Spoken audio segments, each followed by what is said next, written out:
आदिती आवरून झालंय का तुझं? हो हो झालं. मी जाऊन डबे घेऊन येते. हा, हे घ्या तुमचे डबे. आणि यात ऋषीपंचमीची भाजी दिलीये मी. ऑफिस मधल्या सगळ्यांसाठी दिली. सगळ्यांसाठी? हो काकू, सगळ्यांसाठी म्हणजे खूप भाजी असणार आणि दोघांच्या डब्यात एकच भाजी म्हणजे ऑफिस मध्ये प्रॉब्लेम. नाही जय, टेन्शन घेऊ नकोस. आजच्या दिवशी सगळ्यांच्याच घरी ही भाजी करतात. हा, मग ठीक आहे. ऋषी पंचमीची भाजी म्हटल्यावर मला आईच्या हातची भाजी आठवते. ऋषीची भाजी म्हटल्यावर ती सगळ्या भाज्या त्याच्यात टाकायची, काय चव यायची त्याला. पण सगळं खाऊन झालं की मग लक्षात यायचं की आपण ज्या भाज्या खात नाही आहोत त्याही खायला लावल्यात आईनी. पण मला ही भाजी खूप आवडते. हा बरं चला लवकर, नाही तर उशीर होईल. हो हो चल निघूया. बरं बरं, तुम्ही निघा. मी पण अण्णांना नाश्ता देते.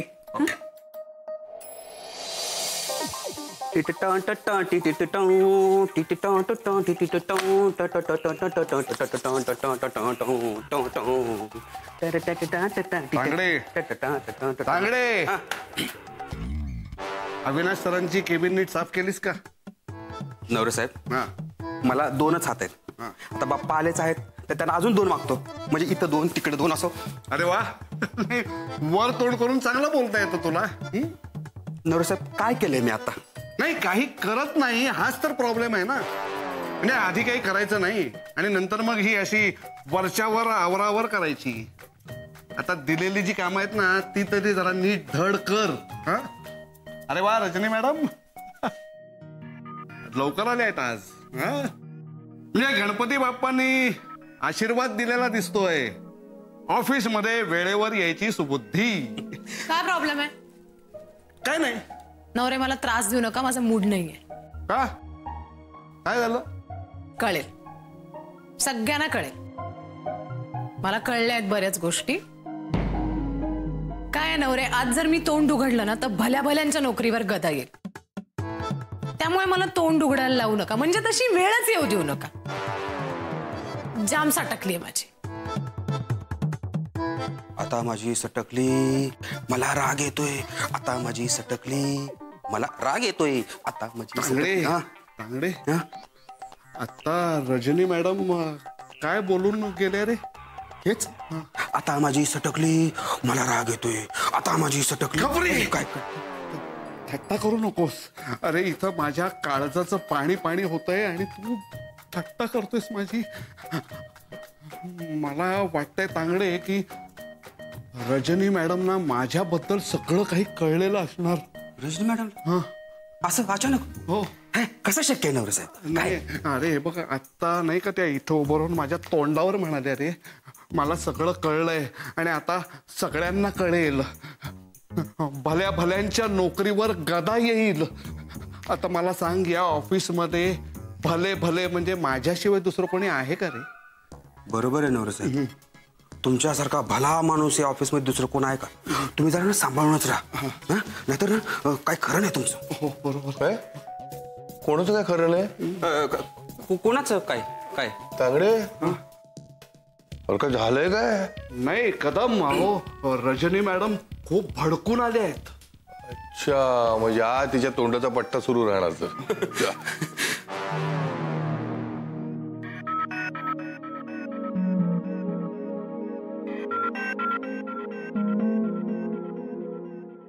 Good morning.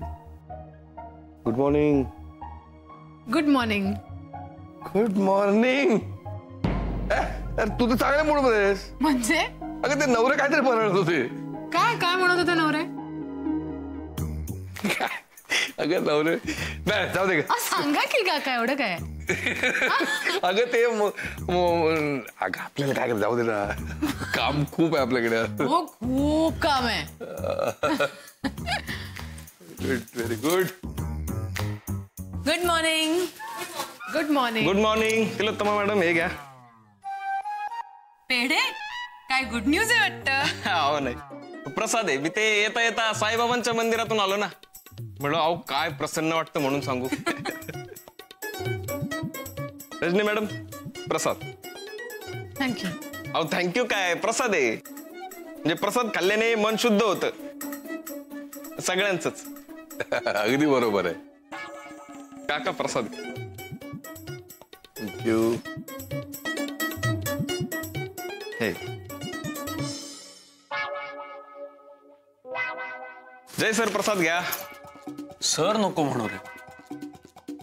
जय प्रसाद.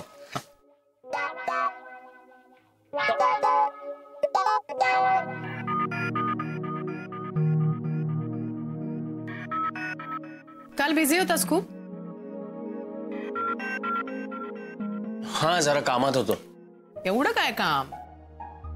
फोन करत होते मी, उचलला नाहीसच, कॉल बॅकही केला नाहीस. राहून गेलो.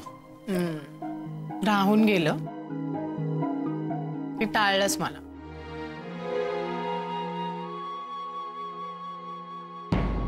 मी म्हंटल ना कामात होतो आणि कामाच्या व्यापात राहून गेलं. एवढं कसलं रे महत्वाचं काम असतं तुझं? नाही, कामात होतास, फोन नाही उचललास, ठीक आहे, नंतर एक फोन तरी करायचा, विचारायला काय काम आहे? रजनी, मी सॉरी म्हंटलो ना. असं सॉरी म्हणून होतं का काही? नेहमीच झालंय हे तुझं. आणि हल्ली तर तुला अजिबातच वेळ नसतो, म्हणजे माझ्यासाठी. अहो होतं असं रजनी मॅडम. तर सॉरी म्हणले ना, माफ करून टाकायचं.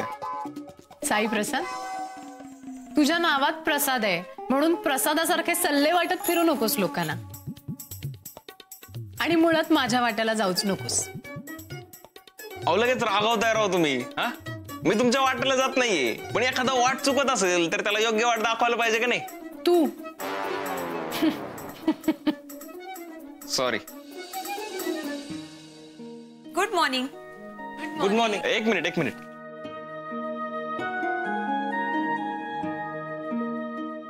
हे का प्रसाद. अरे वा, आज तू प्रसाद आणलास? हो अगं, आज तो देवळात जाऊन आलाय. तिलोत्तमा मॅडम, आज माझ्या काकूंनी आपल्या सगळ्यांसाठी ऋषी पंचमीची भाजी पाठवली. वा, मस्त. म्हणजे आज मेनू मध्ये टुडे स्पेशल ऋषी पंचमीची भाजी. येस. जय सर, मला जरा मदत कराल का? नाही. का? पुन्हा सर म्हणालास ना तर बोलणार पण नाही. सॉरी. जय, मला जरा मदत करशील का? नाही, अजून काही काम नाही दिलेलं मला, पण मला जरा क्लायंटच्या डिटेल पाहिजे होत्या. म्हणजे मी जरा होमवर्क केला असता या आठवड्यात आणि मग पुढच्या आठवड्यापासून त्याच्यावर काम केलं असतं ना. उतावळा नवरान गुडघ्याला बाशिंग. आधी ऑफिसची नेमकी कामाची पद्धत काय आहे ते तरी समजून घ्या म्हणावं. नाही, मन छान आहे पण चुकीच्या जागी वापरली. म्हणजे मी तेच सांगत होतो, मी आधी काम नीट समजून घेतो मगच त्याच्यात पडतो. पण एकदा त्यात पडलो की ते 100% कंप्लीट केल्याशिवाय सोडत नाही.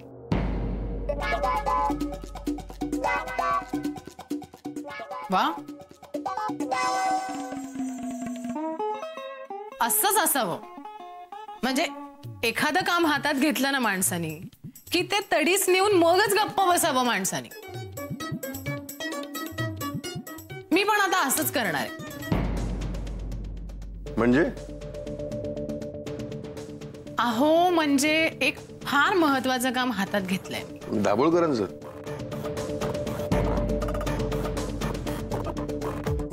हो हो हो, दाभोळकरांचं.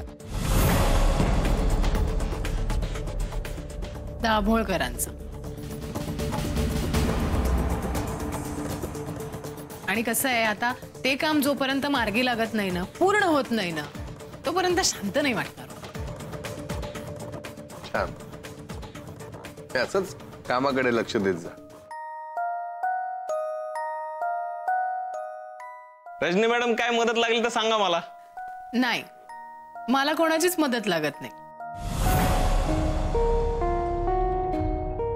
सहसा मी स्वतःचं काम स्वतःच पूर्ण करते. चांगलं. थँक्स. काय ग, काय झालं ग? नाही, काहीच नाही. साईप्रसाद, अरे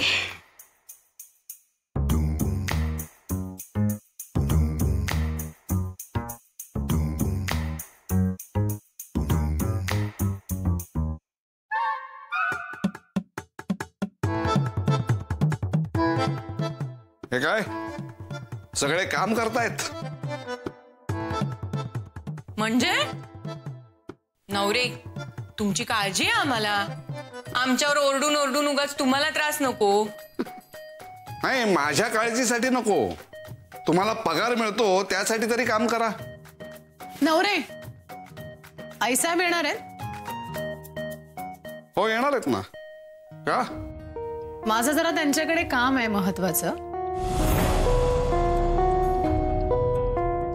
बोलायचंय जरा त्यांच्याशी.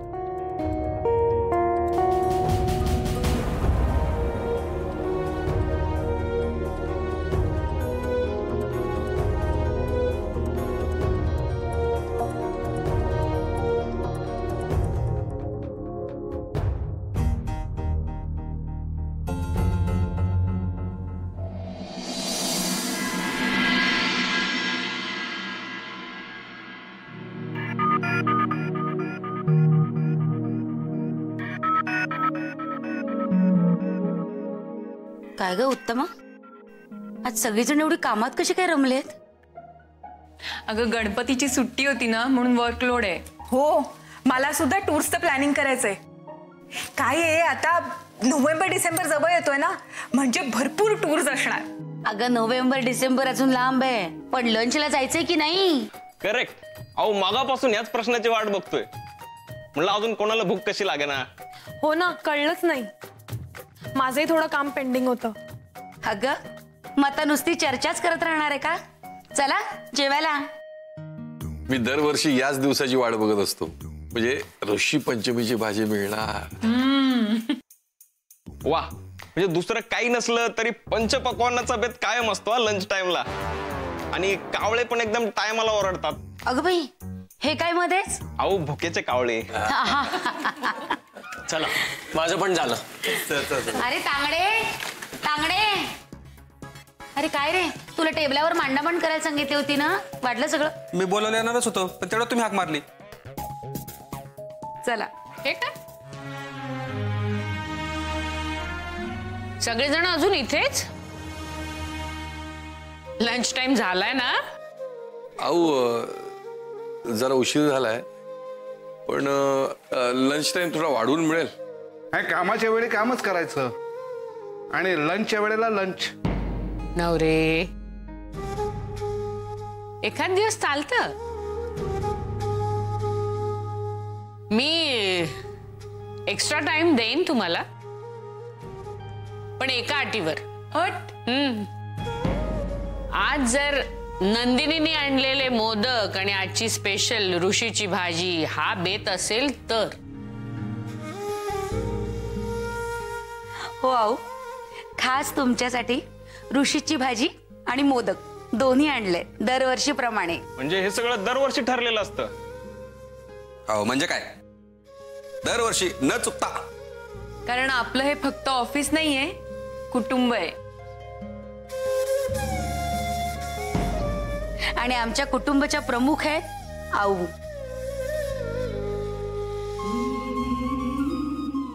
साईप्रसाद, कुटुंब प्रमुख या नात्याने मी तुला आवर्जून सांगते की आपल्या या कुटुंबामध्ये सगळी जण इथे अगदी मनापासून काम करतात. आपलं घरचं काम असल्यासारखंच करतात. हा, म्हणजे वाद भांडणं होत असतात, पण त्या सगळ्याचा शेवट नेहमीच गोड होतो. कारण इथे सगळी जण एकमेकांवर खूप प्रेम करतात.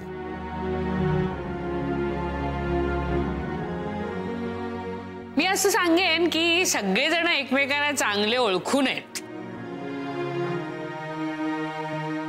म्हणजे काय, मतभेद जरी झाले ना तरी सगळे एकमेकांच्या अडी अडचणीला मदत करतात, सुखदुःखात सहभागी होतात. इथे सगळा असा खुल्लम खुल्ला मामला असतो. पारदर्शक वातावरण, म्हणजे काय लपवा छपवी नाही, कोणी खोटं बोलत नाही.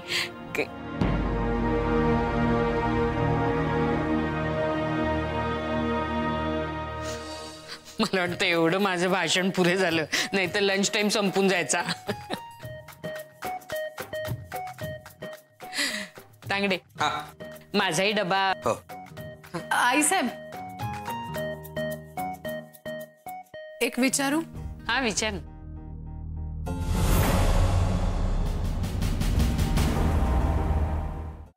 तुम्ही म्हणता की हे फक्त आपलं ऑफिस नाहीये, हे एक कुटुंब आहे, कारण तुम्ही सगळ्यांशी तसं वागता. अर्थात ऑफिस मधलेही सगळे तुमच्याशी तसंच वागतात, एकमेकांशी सुद्धा. कोणी कोणापासून काहीही लपवत नाही, कधीच खोटं बोलत नाही. पण प्रत्येक गोष्टीला अपवाद असतोच ना आई साहेब. रजनी, काय काय झालंय काय? आई साहेब, आपल्या ऑफिसमध्ये समजा अशी एक व्यक्ती असेल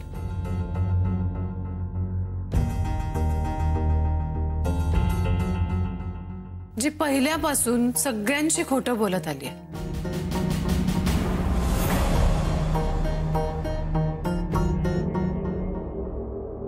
सगळ्यांना फसवत आली आहे. सगळ्यांच्या चांगुलपणाचा गैरफायदा घेतलाय तिने. तर अशा व्यक्तीला शिक्षा काय हो?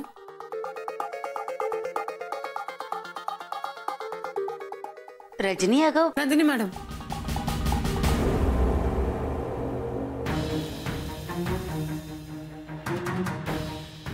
आई साहेब, आपल्या ऑफिसमध्ये अशी एक व्यक्ती आहे की जी आपल्याशी खोटं बोलत आली आणि मला त्या व्यक्तीला तुमच्या समोर आणायचं.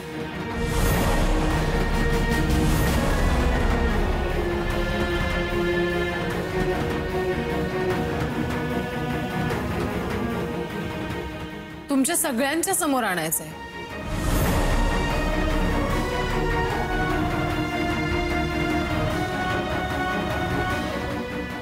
कारण मला हा खोटेपणा सहन होत नाहीये आई साहेब. रजनी, असं कोड्यात बोलू नकोस. तुला जे काय बोलायचं ना ते स्पष्ट बोल. त्यामुळे ना तुझ्या डोक्यातले पण गैरसमज दूर होतील.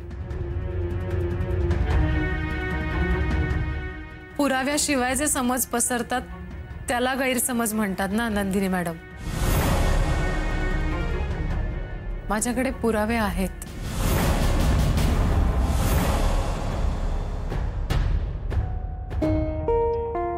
रजनी, अगं काय बोलतेस तू? नंदिनी, एक मिनिट.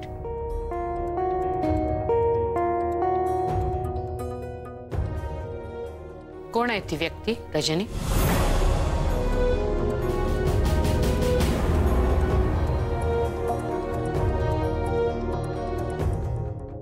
आई साहेब, ती व्यक्ती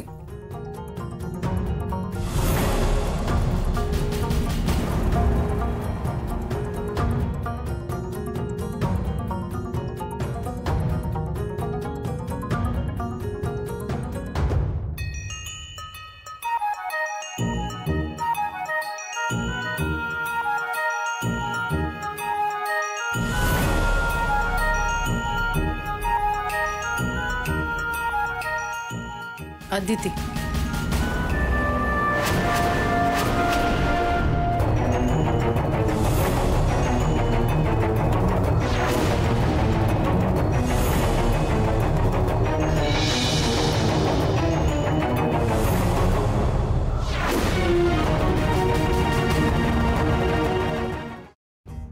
अदिती? होय आई साहेब, हीच अदिती जिचा आजपर्यंत तुम्ही सगळ्यांनी खूप कौतुक केलं, खूप विश्वास ठेवलात हिच्यावर. तुमचा तर खूप जीव आहे आई साहेब हिच्यावर, मला माहिती आहे. नाही, दोष तुमचा कोणाचाच नाही आहे.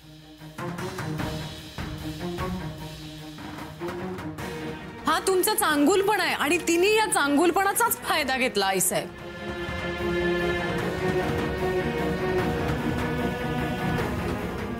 हो ना अदिती, मिस अदिती? नाव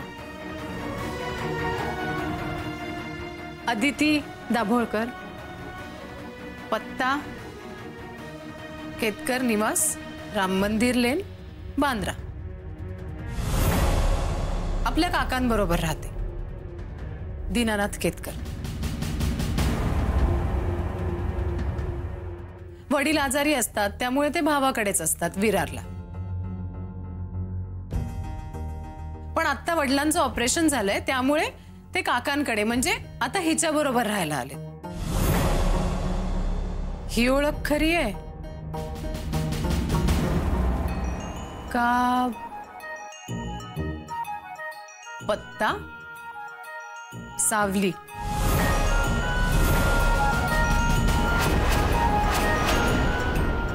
महंत रोड, विले पार्ले ईस्ट. जी आपल्या आई वडिलांबरोबर राहत होती. संपूर्ण नाव अदिती अनिल दाभोळकर, ADM कंपनीची मालकी.